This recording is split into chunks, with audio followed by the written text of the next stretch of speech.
আসসালামু আলাইকুম।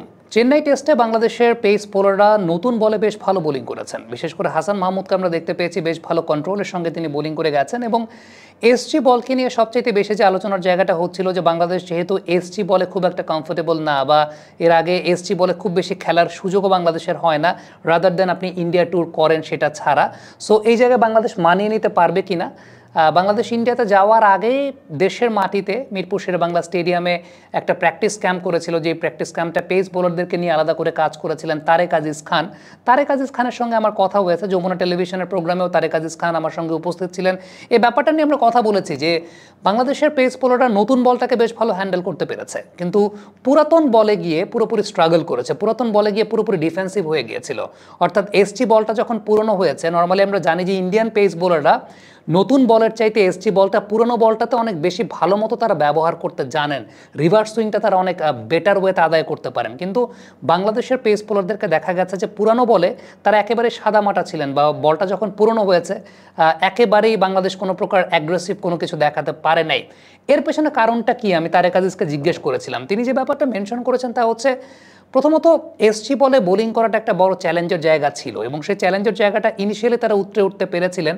নতুন বলে হাসান মাহমুদ বেশ ভালো বোলিং করেছে, তাসকিনকে বেশ ভালো বোলিং করতে দেখা গেছে। তারেক আজিজ যেটা বলছিলেন যে এসজি বলে নর্মালি যেটা হয় যে সিমটা যেহেতু একটু খাড়া থাকে, সো আলটিমেটলি তারা যেটা সাজেস্ট করেছিলেন এবার গবেষণা করে যে একটু ফাঁকা করে ধরার জন্য, অর্থাৎ নর্মালি যেটা হয় যে সিমটাকে যেভাবে ধরে আঙ্গুলটা যেরকম কনজাস্টেড থাকে দুই আঙ্গুল, সেই জায়গাটা একটু ফাঁকা করে আঙ্গুলটা দুটোকে একটু ফাঁকা করে দেন বলটাকে হোল্ড করার জন্য হাসান মাহমুদকে আমরা দেখতে পেয়েছি দুর্দান্তভাবে বিরাট কোহলিকে যেভাবে আউট করেছেন আপনারা খেয়াল করে দেখবেন যে আঙ্গুল কিন্তু ফাঁকা ছিল, আঙ্গুলের ওই ফাঁকটা ছিল একটা চমৎকার away swing Hasan Mahmud out করেছেন। ইভেন আমরা তাকে দেখেছি যে ফ্লোটার সিম ডেলিভারি তিনি করেছেন, আবার ন্যাচারাল ডেলিভারিও করেছেন। এই জায়গাটা খুব ইন্টারেস্টিং একটা জায়গা ছিল যে সিম নর্মালি মুভ করছে, স্ট্রেট অ্যাওয়ে সিম যাচ্ছে, আবার ফ্লোটার ওয়েতে যাচ্ছে।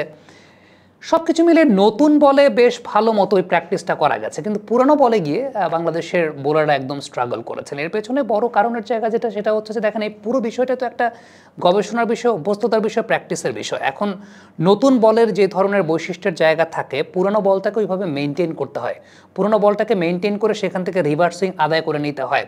আমার কাছে যেটা ব্যক্তিগতভাবে দৃশ্যমান লেগেছে তা হচ্ছে বাংলাদেশের বোলাররা এসজি বল পুরনো হলে সেটাকে কীভাবে মেনটেন করতে হয় সেই পদ্ধতিটি আসলে এখন পর্যন্ত বের করতে পারেন। এটা ডেফিনেটলি তাদের জন্য একটা নতুন অভিজ্ঞতার জায়গা। Pace bowling coach Tarek Aziz Khan কাজ করেছেন, তার জন্য হয়তো বা নতুন অভিজ্ঞতার জায়গা যে এসজি বলটা পুরনো হলে আপনি আসলে তার শাইনি পার্ট এবং রাফ পার্টটা কীভাবে মেনটেন করবেন। আপনি আপনাদের বোঝার সুবিধার জন্য দুলীপ ট্রফিতে একটা ইনিংসে আকাশদীপ বোলিং করছিলেন, তিনি খুব সম্ভবত 5 উইকেট পেয়েছিলেন। বলের শাইনি পার্ট এবং রাফ পার্টের মধ্যে যদি দেখাই যে কত সুন্দর করে মেনটেন করতে পারেন তারা, খেয়াল করে দেখবেন যে পার্টটা আপনি একদম উজ্জ্বল টকটকে লাল দেখছেন সেটা হচ্ছে বলের রাফ পার্ট, আর যে পার্টটা কালচে পার্ট দেখছেন সেটা হচ্ছে বলের শাইনি পার্ট। কত দৃশ্যমান একটা পার্থক্য বিরাজ করছে, তাই না? একদম দেখাই যাচ্ছে যে এক অংশ একদম টকটকা লাল, আরেক অংশ কালচে লাল। এই জায়গাটাই মেনটেনেন্সের ব্যাপার, যে বলটাকে তারা মেনটেন করতে জানেন। এখন পুরানো হলে পরে কিভাবে শাইনি পার্টটাকে মেনটেন করবেন, এই জায়গাটা বাংলাদেশের পেস বোলাররা আসলে একেবারেই তারা কাজটা করতে পারেন না। বল যখন পুরনো হয়েছে রিভার্স সুইংটা তারা সেভাবে আদায় করতে পারেন না। এগুলো কিন্তু এক ধরনের গবেষণার জায়গা। আগে পাকিস্তানি বোলাররা ওয়াসিম আকরাম, ওয়াকার ইউনুস তারা রিভার্স সুইং নিয়ে অনেক কাজ করতেন, এগুলো কিন্তু অনেক গবেষণার জায়গা। তারা অনেকভাবে বের করতেন কোন বলকে কিভাবে মেনটেন করলে কোন ধরনের আউটপুট পাওয়া যায়। বাংলাদেশের মাটিতেও তারা প্র্যাকটিস করেছেন। আবারও বলছি, তারেক আজিজ খানের সাথে আমার কথা হয়েছে, বাংলাদেশের মাটিতে তারা সেটাকে প্র্যাকটিস করার চেষ্টা করেছেন। কিন্তু ওই যে সময়ের একটা ব্যাপার রয়েছে যে এই ধরনের টেস্ট সিরিজের আগে যখন আপনার বল চেঞ্জ করতে হচ্ছে তখন আরেকটু লং টার্ম প্রিপারেশনটা হয়তো বা যদি তারা পেতেন, তারা এই জিনিসটাও গবেষণা করে দেখতে পারতেন যে এসজি বলটা যখন পুরনো হয় তখন সেটাকে মেনটেনেন্সের জায়গাটা আসলে কিভাবে করতে হয় বা মেনটেনটা কিভাবে করলে তারা সেই বলটাকে একদম বেস্ট আউটপুট প্রদান করতে পারেন। এমনিতে দেখা গেছে কুকাবুরা বলে যখন পাকিস্তানে বাংলাদেশ খেলেছে তখন কিন্তু দেখা গেছে নতুন বল পুরনো বল দুইটাই তারা হ্যান্ডেল করতে পেরেছে, কিন্তু এখানে এসজি বলটা পুরনো হওয়ার পরে হ্যান্ডেল করতে পারে নাই, কারণ ওই মেনটেনেন্সের জায়গাটা অবশ্যই একটা ঘাটতির জায়গা ছিল। কারণটা হচ্ছে যে অভ্যস্ততার জায়গাটা, এবং অভ্যাসটা নাই দেখে আবার একটা চ্যালেঞ্জের ব্যাপার দেখেন যে এখন এসজি বলে হ্যাবিচুয়েট হতে হচ্ছে, এরপর আবার সাউথ আফ্রিকার সঙ্গে সিরিজ, সেখানে আবার কুকাবুরা বলে খেলা, এরপর আবার ওয়েস্ট ইন্ডিজের সঙ্গে সিরিজ, সেখানে ডিউক বলে খেলা।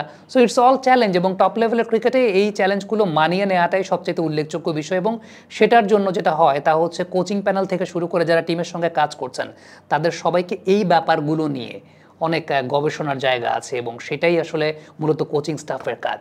সো আলটিমেটলি যেটা দেখা গেছে যে নতুন বলে যেভাবে প্রেশারটা ক্রিয়েট করতে পেরেছিল বাংলাদেশ, বল পুরনো হয়ে যাওয়ার পর সেই প্রেশারটা বাংলাদেশের বোলাররা ক্রিয়েট করতে পারে নাই অনভ্যস্ততার জন্য। Thank you very much. Comment বক্সে আপনাদের মন্তব্য মতামত জানতে চাই।